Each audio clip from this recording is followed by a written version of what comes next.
Hey everybody, it's Jenna. Here we go. Superman is now officially in theaters, and there is so much to talk about. I already shared my overall thoughts about the movie in my spoiler-free review earlier this week, so please go check that out if you haven't already, because I am really proud of how it turned out. But I will just continue to say, I think that this movie is a watershed moment for DC, for how to tell superhero stories, and just for adding more hope into the world. As a lifelong DC fan, I am in disbelief in the best possible way, and I do not plan on shutting up about this movie anytime soon. So let's get started with some Easter eggs, cameos, and other details that really stood out to me.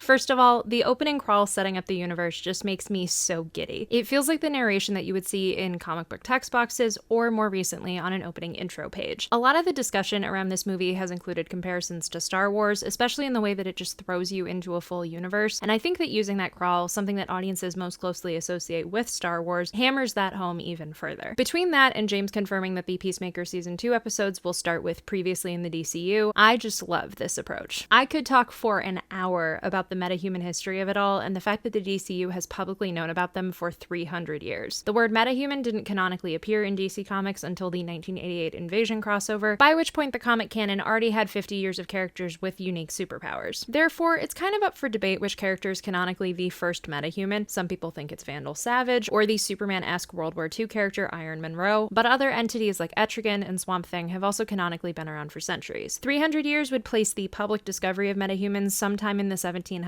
which makes me really curious if that does mean Etrigan or somebody else entirely. The crawl also says that the discovery of metahumans kicked off the Age of Gods and Monsters, which is the subtitle that DC Studios has been using for their first chapter of announced projects. When that subtitle was announced back in 2023, my brain immediately went to Darwin Cook's incredible miniseries New Frontier, which also uses it as a chapter title. We'll have to wait and see if the franchise is building to some sort of New Frontier-esque event, but even if it doesn't, I love having Gods and Monsters originate here because it kind of signifies the mission statement for the start of this DCU. Introducing or reintroducing a whole new world of heroes and villains to the audience. One last thing I'll say about the opening crawl. I've already seen debate over the fact that Superman, quote, lost a battle for the first time, and whether or not that retcons away the Suicide Squad's reference to Bloodsport shooting Superman, which was obviously a different Superman when the movie was originally made, with a kryptonite bullet. I can see either side of it. You could argue that an assassination attempt isn't exactly, quote, losing a battle, and with the movie later revealing that kryptonite is believed to mostly be gone from Earth, maybe that assassination attempt was a flashpoint in the world taking stock of its kryptonite. Kryptonite is clearly a known thing within the movie itself, as both Mr. Terrific and Metamorpho know specifics about it. But there's also a chance that that moment didn't happen in the new DCU. As James previously said, that Squad is, quote, an imperfect memory. Either way, as someone who thinks Bloodsport is one of the best on-screen upgrades for a character probably ever, I'm glad we at least have a new excuse to talk about him. Okay, let's talk about the L's. I'm honestly tempted to make an entire video about how Jor-El and Lara are portrayed in this movie, and why I think the choice ultimately works, and has some existing precedent behind it. But for now, I will say that I've always viewed Jor-El, even at his best, as somewhat of a flawed character, whose hubris gets in the way of whatever intentions he might have and whatever genuine good he does for Krypton. Clark is able to draw inspiration or guidance from Jor-El, but in my mind, part of what makes him Superman is his ability to see the flaws in some of Jor-El's teachings and follow his own heart instead. I think that the movie introduces this nature versus nurture conflict very well. It's jarring at first because it's supposed to be, and I think we'll expand on Krypton's ways even further in Supergirl and in other projects. There is a lot to be said about Kara's unresolved anger and trauma from losing her homeworld, and I think that coupling that with the notion that her homeworld might not be completely perfect would absolutely drive her to drink, the way that she does in Women of Tomorrow. The countries of Baravia and Jaranpur both exist in the comics, with Baravia debuting all the way back in 1939's Superman #2 as a country that Superman helps save from a civil war. Jaranpur, meanwhile, debuted in 2002's JLA #62 as a monarchy run by the sorcerer turned Justice League villain Rama Khan. Vasil Gurkos shares the same name as a one-off Wonder Woman villain from the 1950s. Created by Robert Kanigher and Harry G. Peter in 1950's Wonder Woman #41, Gurkos is the tyrannical ruler of a lunar colony that imprisons and tries to kill Steve Trevor, before Wonder Woman can save the day. While that is Gurkos' single comic appearance, the use of him in Superman definitely captures a similar sort of energy, and I am always a sucker for pulling a name from the depths of DC canon instead of creating a new one. One name that is somewhat new is Lex's Planet Watch Company. I'm curious if this name could be seen as a precursor to the United Planets Superwatch, a team of cosmic heroes introduced in 2019's The Green Lantern #9. The team consists of miscellaneous, largely one-off Silver and Bronze Age characters who were introduced with gimmicks similar to Superman, as well as my girl Maxima. While the United Planets are largely associated with the 31st century, they were technically created in the present day, so it would be interesting for them to be established down the line in the DCU and expand upon the name of Lex's company. When Lex is meeting with the government, we find out that Flo Crawley, who saved the day back in the Suicide Squad by knocking out Amanda Waller with a golf club, is not only back and out of jail, but she's been promoted. I wonder if her promotion has to do with what happened to Waller at the end of Peacemaker Season 1, but either way, I am glad that she's back. In part because she has her own unique history in the Suicide Squad comics as Waller's cousin and co-worker. Around Metropolis, we get a number of Easter eggs referencing comic creators, street signs referencing Dan Jurgens, Mark Waid, and Alex Russ, as well as a Quitely & Sons TV shop that is a reference to All-Star Superman artist Frank Quitely. There are also advertisements for a number of fictional brands and companies, all of which I talked about more in depth in my trailer breakdown videos: Big Belly Burger, Jitter's Coffee Shop, Soda Cola and Zesty Cola, which are sort of the Coke and Pepsi of the DCU, and Chocos, the Oreo analog and cherished snack of Martian Manhunter. It is such a small detail, but this movie ascended to another level for me as soon as I saw Clark drinking milk during the breakfast for dinner scene. It is so quintessentially him, to the point of him even canonically ordering milk to drink at a bar. Lois's apartment has a framed issue of the Daily Planet, which I'm going to assume was her first front page headline or something, referencing informants exposing a corruption scandal at the R&D company Stag Industries. Stag is not only a recurring and significant company in the comics, but it is owned and operated by Simon Stagg, Metamorpho's father-in-law and occasional adversary. We also see Sapphire Stagg, Metamorpho's wife and the mother to baby Joey, towards the end of the movie during the montage of Lex's news coverage. Speaking of news coverage, Will Reeve, the youngest son of Christopher Reeve and a real-life ABC News reporter, is the reporter who introduces the Justice Gang. After years of wanting to see Guy Gardner on screen, but wondering exactly how his distinct personality would land, Nathan Fillion's take is honestly kind of perfect. It's not just that he looks like a Kevin Maguire drawing brought to life, it's that he uniquely nails the energy of being a total wise-ass with his own messed up sort of heart of gold. Hearing the crowd react to him made me so happy, and I'm so excited to see him in Lanterns and wherever his arc goes from there. Is he gonna open Warrior's Bar? Is he gonna get hit by a bus? Is Batman gonna punch him in the face? Anything is possible, and it's great. I had definitely expected Kendra to play a very supporting role, especially when Isabella Merced confirmed beforehand that, quote, you don't really get to know her that well, and I think that's good. James isn't showing all of his cards. He's saving a lot of that. And I think what the movie ultimately lands on with her worked so well. She's got such a spark and a sense of humor while still being able to be genuinely inspired and affected by Superman, and I love that. Also, her screech when she goes into battle is perfect. Clark mentions wishing that they could have taken the kaiju to an intergalactic zoo, something that he has in the comics and that I really hope we one day get to see on screen. I love that Lex's fearmongering includes mentioning Superman's superpowered offspring. Between that and tall, dark, and Martian isn't my type, while also being the exact kind of Lex who would realistically create Connor Kent, it is endlessly funny. Ever since the Suicide Squad, I've joked that I wish I could go back in time and tell Peacemaker creators Joe Gill and Pat Boyette a handful of very weird things. Their character has ended up on Hallmark ornaments and wrapping paper and in Mortal Kombat, and now he is so well known that he gets resounding applause in a Superman movie. It's so surreal, and I love it. And I love how seamlessly he cameos in the movie. It is just like a character popping up in another character's comic, and it helps to signify for people that Peacemaker is set in this same universe. I feel like other franchises would have just saved that moment for a post-credit scene, and we'd be worse off if that was the case. I also love that, after so much discourse over Clark aura farming during this scene and whether or not this was Solaris or somebody else, it ultimately didn't matter that he wasn't involved in that fight. The visual of that in the background was delightful, and the fact that it's supposedly a dimensional imp, as someone who has been clowning for a little while about getting Mixie and Batmite in this universe at some point, hell yeah. The exchange of everyone you've ever met is beautiful might be one of the best lines of the entire movie for me. I am blown away by it and the charm and the softness of it. And as I said in my spoiler-free video, I am so happy for the kids who get to grow up with that kind of mentality. Lois reveals that she's from Bakerline, which is one of Metropolis's more middle-class suburbs. Debuting in 1988's Action Comics number 599, it is usually the home of Jimmy Olsen and his immediate family, with Lois instead being a military brat who grows up moving around the world. It'll be interesting to see if and how we get Lois's family history in the DCU, and how the military brat of it all maybe gets modernized or changed in some way, especially because I personally find her father, General Sam Lane, to be a character that we've kind of exhausted on screen in the immediate future. Thanks to license plates and various other elements, we know that this metropolis is canonically set in Delaware. The real-world analogs to DC's fictional cities have been kind of a can of worms, with different eras and creative teams drawing their maps all over the place. But there is precedent for the Delaware connection both in the comics and in the official atlas to the DC universe. Also, the Delaware license plates have the phrase Veritas et Justitia, which is Latin for truth and justice. Not only only does that fit Superman's iconic slogan, of course, but an organization dubbed Veritas played a key role in middle seasons of Smallville, to say the very least. The monkey bots and the whole running gag of social media got a genuine laugh from me, both because I feel like it got ahead of whatever naysayers are going to say about this movie, and because it feels totally on brand for Lex to take the infinite monkey theorem to an even goofier and more messed up level. I also love that, by the end of the movie, the monkeys are just running loose around Metropolis. James did say that he would pledge to add more gorillas to the DCU, a promise that he is already starting to fulfill here and there, and hey, the monkeys count too. I really need to shout out Jimmy and Eve. Sarah Sampaio's performance in particular, I love more and more with every passing moment. The energy of Eve's original debut in the Donner movies is absolutely there, the over-the-top personality and the secret heart of gold, but just turned up to an 11 in a girly, delightful way that I really appreciate. I also think that it is a genius running gag to make Jimmy such a chick magnet. It feels like a natural progression of how he goes about the world in Superman's pal Jimmy Olsen, both the Bronze Age version and the more recent relaunch. When Lois is investigating Lex, the evidence on her computer seems to include the cover of his biography. There is comic precedent for that, particularly with the 1989 one-shot Lex Luthor, the unauthorized biography, but I am glad that it was modernized a little bit, given how the original cover and title treatment have aged. It was one of the biggest open secrets of this movie. We've got the Hall of Justice, which the Justice Gang appeared to be just moving into, to the point of it still having a lot of the train station ephemera around it. The Hall first made its debut in 1973's Super Friends animated series, after Hanna-Barbera artist Al Gamur modeled it after Cincinnati's real-life Union Terminal. While he didn't expect the finished product to essentially be an exact replica, and was reportedly unhappy with the finished design, it has stuck ever since. The Arrowverse most recently used the terminal as an old Star Labs hangar, which ultimately became the Hall. I love that the Hall can just be, and I look forward to seeing it evolve even further, but I do hope that we get to the point of eventually having the satellite too, because that is my personal favorite. Okay.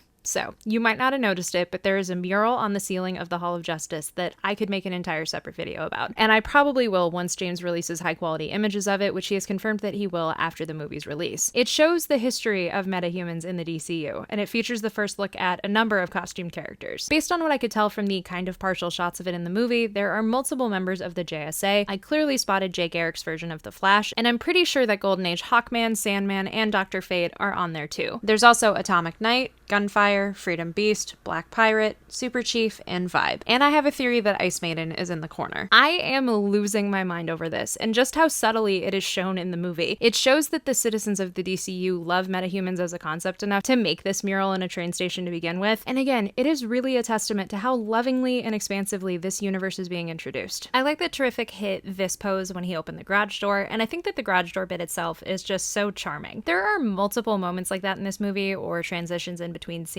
that have the kind of comedic timing of a comic itself. I still cannot believe that I'm sitting here saying that Mr. Terrific had a standout fight scene in a Superman movie. What a world. I love the evolution of James's one-take fight scenes. I think the framing of this one is so erratic and inspired, and I never could have imagined the T-Spheres having such versatility in live action. That sequence, and the fact that it's winning everyone over with a character that most of them barely know or have only just met, is really a testament to this universe's approach. Basically, every single character in the DC universe has the capacity to be this cool. They just need to be showcased from a place of respect and love. Also, as someone who has had 5 Years Time by Noah and the Whale on my playlist essentially since it came out in 2008, I loved having it used here. It was such an unexpected choice. Another thing that I still cannot believe, not because I didn't think this movie wouldn't deliver on it, but because I never could have imagined seeing it in live action in the first place, is Metamorpho's powers. The makeup and the costuming just look so good. Anthony Carrigan's performance is just so sweet and so tragic, and once they break out of the cell and start trying to escape the Pocket universe, him flying in a puff of smoke and turning into acid and a giant squid just looked immaculate. I also love that he's known in-universe by his subtitle of the Element Man instead of just Metamorpho. Also, Michael Rosenbaum, who has had multiple roles in DC's animated projects, but will forever be Smallville's legendary take on Lex Luthor in my heart, voices one of the raptors who Metamorpho kills with the acid. It's not my original very funny theory of him voicing Lex's dad, Lionel Luthor, but I'll take it. Let's get to Lex. I said this in my spoiler-free review, but he really is the spiritual successor to Rosenbaum's performance. He's horrible, he's manic, he's weird, he's a mad scientist, something that other portrayals were not really committed to, and I love how self-aware he is of his hatred and his envy. I believe that this Lex would steal 40 cakes or build a supervillain headquarters in the swamp or just do so many of the weird evil things that he is known for in the comics, and that is great. Lex's master plan is somewhat of a remix of the Reeve movies. His deal for half of Jarhanpur echoes the events of Superman 2 when he makes a deal to try to control all of Australia, and in the quest for peace, he creates creates the supervillain Nuclear Man out of a lock of Superman's hair. On that topic, Ultraman. Again, this felt like somewhat of an open secret when he was literally named Ultraman in the marketing, a name that is most usually tied to Superman's Earth 3 counterpart, but I was pleasantly surprised with how he was unveiled, especially when I feel like a lesser movie would have milked it even further and made him the main secret antagonist. And I think there is an interesting and heartbreaking notion to him being controlled by Lex in this way and basically having no personal agency. My husband pointed out something that I cannot unsee at this point. Ultraman getting sucked into the black hole could very well lead to him ending up on an Earth 3 that doesn't have a Kal-El. As much as the multiverse of it all is definitely played out in the superhero space at this moment, I do think that would be a fun way to build to Earth 3 and the Crime Syndicate if they wanted to down the line. Plus, it would give us a deliciously evil Lois Lane. I also would not rule out the possibility of him coming back as Bizarro, especially when the whole 8-bit cube situation of the Pocket Universe and the black hole could very easily produce Bizarro World. We see Sean Gunn's Max Lord during the coverage of Lex's downfall, after Lord Tech products and branding, and even an oil painting of him in the Justice Gang are sprinkled throughout the movie. I think this was just enough of a cameo for him, especially when we're going to see him in a month and a half anyway, and it really captured his smarmy energy. And finally, Kara. The costume looks so good. The jacket is ripped right out of the first issue of Woman of Tomorrow, and Millie's energy is just excellent. I know this universe and her movie are going to really subvert people's base level expectations of Supergirl being this very polite and sunny character, and I think there's going to be so much fun in that. The payoff of her and Crypto roughhousing after audiences spend the entire movie watching him be a menace is such a perfect entry point too, without really making it too obvious that she has her own movie in less than a year. That way, when Supergirl promo starts in earnest, it becomes even more of a pleasant surprise for the audience. And again, like the Peacemaker cameo, I really love that this was in the movie itself, because I feel like a lesser story would have just shoved this into a mid-credits or a post-credits scene. In conclusion, this movie is just so unbelievably special. Even with all of the yapping that I've just done, I really feel like I've only scratched the surface with talking about it, which is all I could have asked for and more. If there are any specific elements that you want to hear my thoughts on, beyond the stuff with the L's, which I will talk about in another video very soon, share your thoughts in the comments below, as well as your thoughts on the movie itself. The responses to my spoiler-free video have been so wonderful so far, so I'm excited to hear everyone else's reactions. And please don't forget to like, subscribe, and share with your friends if you haven't already done so. Merch is available at the link in the description. As always, you can find me on social media at Hey It's Jenna Lynn. Thank you all so much for watching, and as always, go read some comics.